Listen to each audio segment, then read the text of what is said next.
Hello there friends, welcome back to another episode of Generation Tech. We recently talked about why the Venator class Star Destroyer, despite only being a few years old, was retired by Emperor Palpatine and replaced with the Imperial class Star Destroyer. From a naval policy standpoint, this move might have seemed kind of dumb, but Palpatine had both political and economic reasons to get rid of the Venator and start construction of the Imperial class Star Destroyer. And so today we're going to take a look at 5 more vehicles and weapons that the Empire retired, but this time correctly. And this is either because these vehicles and weapons were no longer needed or were poor designs from the very beginning. All-terrain tactical enforcers are the clone troopers' best friend. They serve as shelter, an area to store supplies and food, a medical facility in case they're wounded, a command center, and assault vehicle. They also were fire support. This is why the ATRT was by far the most common ground vehicle deployed by the Grand Army of the Republic. It was very important to the overall infantry strategy. The only problem they had was a mobility issue. I mean, sure, an ATRT was built to be lifted by an LAAT gunship, but without it, these 6-legged beasts couldn't even hit 40 miles per hour. They could, however, climb vertically up cliff walls and be sealed against vacuum so that they can fight in space. But in the post-Clone Wars era, conventional warfare was no longer a popular thing. The ATRT was completely over-designed and overkill for the type of peacekeeping missions the Empire required. What they needed were lighter scout vehicles and troop carriers with less armor and less firepower. And they definitely did not need that giant mass driver cannon on the top of the ATRT. I would argue that the entire Walker platform is kind of useless and should be replaced with either repulsor lifts or wheels. The K-79 S-80 troop transport was a great replacement for the ATRT. It fits all of these needs quite nicely, and it has a top speed of 150 kilometers per hour, and it was armored against light blaster fire and had a laser turret on top to return fire. The actual AT-AT, however, that replaces the ATRT was just a step in the wrong direction. Look, we all love Incom's Aggressive Reconnaissance 170 Starfighter. It's bulky, it's mean, it kind of looks like an A-10 Thunderbolt, and it looks like it could do a lot of damage and take a huge punch as well. The reality is that ARC 170 was over-designed, and some might say poorly designed, because, well, they included way too many features into it. The maker wanted this ship to do way too many different things at the same time. The ARC 170 Starfighter had a 3-man crew. It was designed to operate by itself behind enemy lines and, if need be, survive any encounters with enemy ships and return safely back to base. The Empire could not afford to equip each one of its fighters with 3 crew members. It was way too costly. The rear gunner and co-pilot were completely unnecessary for their naval doctrine, which mostly depended on small single-pilot short-range interceptors like the TIE Fighter. And as limited as the TIE Fighter's capabilities were, I would take 3 TIE Fighters over 1 ARC 170 in a dogfight any day. The ARC 170 had a very robust onboard sensor package, an impressive Class 1.5 hyperdrive, and a variety of other things that just made it far too expensive for mass deployment. And a hyperdrive in such a small ship is not only a cost issue for the Empire, it's also a political and cultural issue. The Empire simply did not trust its individual pilots to have a hyperdrive for the fear that they might defect. The Imperial Navy, like every branch of Palpatine's government, heavily relied on collective fear. This means that the individuals in your unit might report you for some infraction for their own personal gain. This is how you keep everyone in check.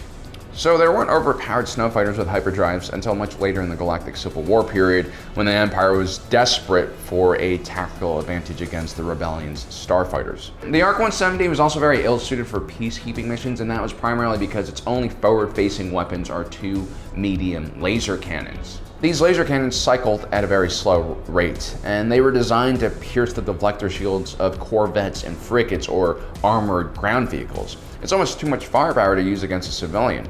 And it's definitely not accurate enough to say, knock out the engines of a ship you're pursuing, which is essentially the Star Wars version of a PIT maneuver.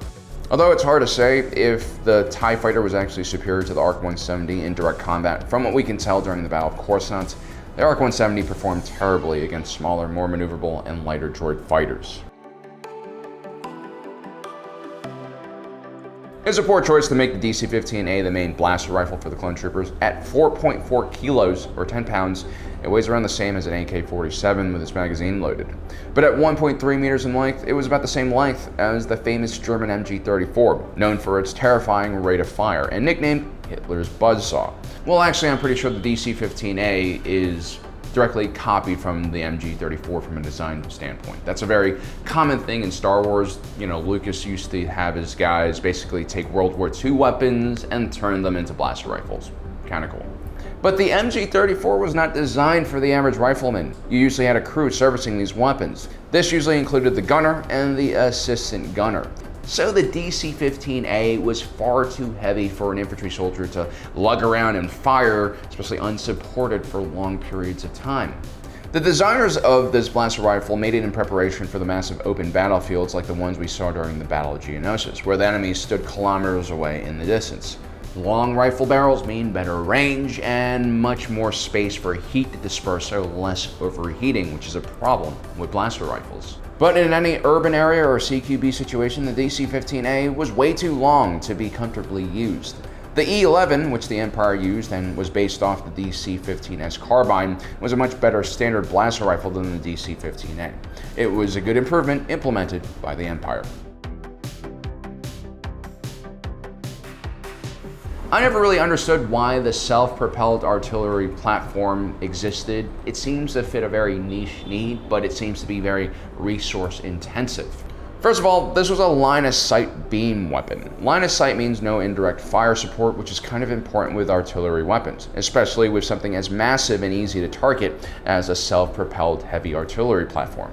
It's kind of useless and overkill as an anti-tank weapon because of its size. There are much smaller, more efficient platforms that can do a similar thing.